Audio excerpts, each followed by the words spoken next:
Evangelho de Mateus, capítulo 13, versículos 18 a 23. Escutem, portanto, o sentido da parábola do semeador. Quando um homem ouve a palavra do reino e não a entende, o maligno vem e arranca o que foi semeado do seu coração. Este é aquele que recebeu a semente à beira do caminho. O solo pedregoso em que ela caiu é aquele que acolhe com alegria a palavra ouvida, mas não tem raízes, é inconstante.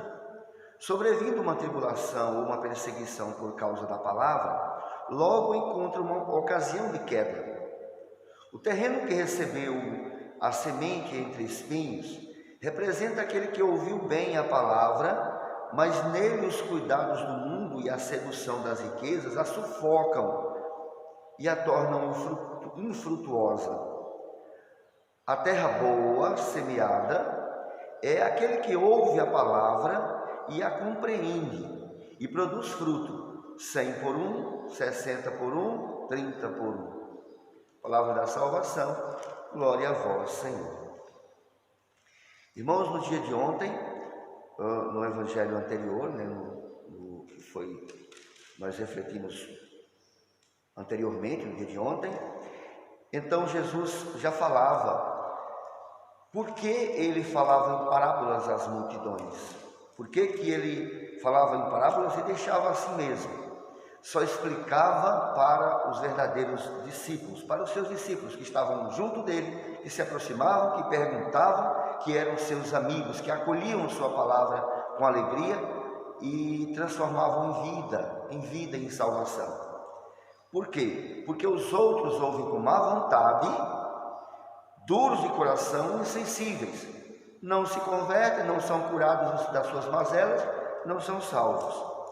Nesse momento, na sequência da parábola do semeador, Jesus explica justamente o significado, aplicando aqui aquilo que ele já falava, nessa explicação anterior do porquê dele falar em parábolas.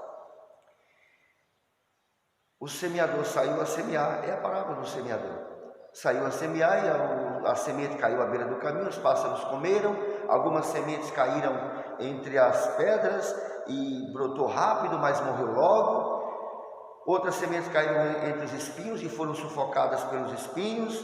E outras sementes, graças a Deus, caíram em terreno bom, que produziu fruto. São aqueles que recebem com alegria e com disposição e disponibilidade a palavra da salvação, e elas se transformam sim, verdadeiramente em salvação em suas vidas, em suas famílias, nas suas histórias. Olha só, a palavra do Evangelho Jesus está explicando, mas vejam que para aqueles que estão desatentos e insensíveis à palavra de Deus, nem toda a explicação do mundo é capaz de fazer essa palavra penetrar em seus corações. São as pessoas insensíveis e mundanas demais. Existem aquelas pessoas mundanas demais, cujos corações, cujas vidas não estão disponíveis nem dispostas para o reino dos céus, para alguma coisa mais além daquilo que se pode tocar, daquilo que se pode ver, daquilo que se pode colocar nos bolsos ou ajuntar. Os corações, as mentes, as perspectivas de suas vidas, muitas vezes, estão reduzidas a este mundo.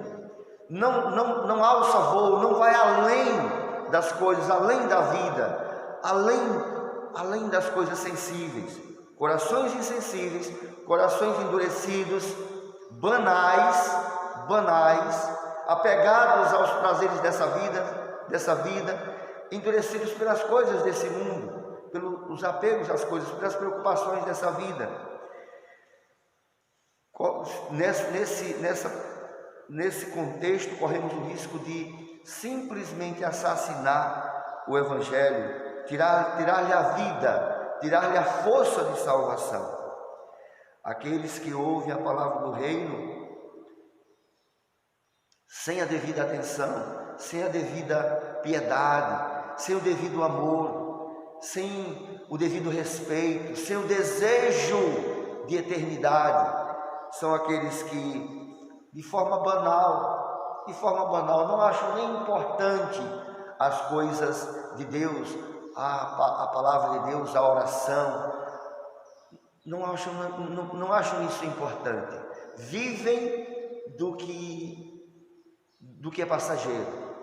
O inimigo vem, rouba-lhes a palavra proclamada e leva, e aí isso não se transforma em salvação.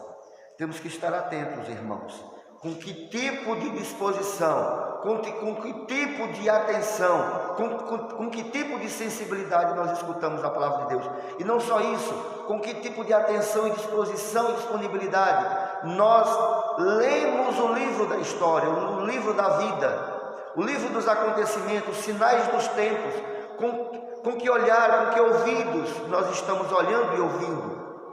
Jesus disse que os olhos são a lâmpada do corpo. Se os nossos olhos estiverem em trevas, nosso corpo, nossa vida toda está em trevas. Se nós estivermos em trevas, não seremos capazes de compreender os acontecimentos, não seremos capazes de ler o livro da vida, o livro da natureza, perceber o que está acontecendo ao nosso redor e assim buscar aquilo que é mais importante. Corremos o risco de perder o tesouro do reino de Deus que Jesus conquistou e colocou e quer colocar na nossa vida. Sermos sufocados pelas preocupações desse mundo, pelos apegos desse mundo, pelos prazeres dessa vida, pelas buscas desse mundo, e não deixarmos que o reino de Deus aconteça na nossa vida, na vida da nossa família, na vida dos nossos entes queridos. Meus irmãos e irmãs, abramos os nossos corações, não sejamos insensíveis, não sejamos duros, mas voltemos verdadeiramente nosso coração, nossa vida, nossa atenção, nosso amor para aquilo que é mais importante. O reino de Deus, a palavra de Deus, a palavra do Evangelho, a eternidade, aquilo que é eterno, que não é passageiro, Louvado seja Deus, irmãos e irmãs, e que Ele conceda a você e a mim, a cada um de nós hoje, a graça de uma verdadeira conversão, a graça de nos abrirmos para a eternidade. Louvado seja Deus. Deus abençoe você, meu irmão, minha irmã. Em nome do Pai, do Filho e do Espírito Santo. Amém.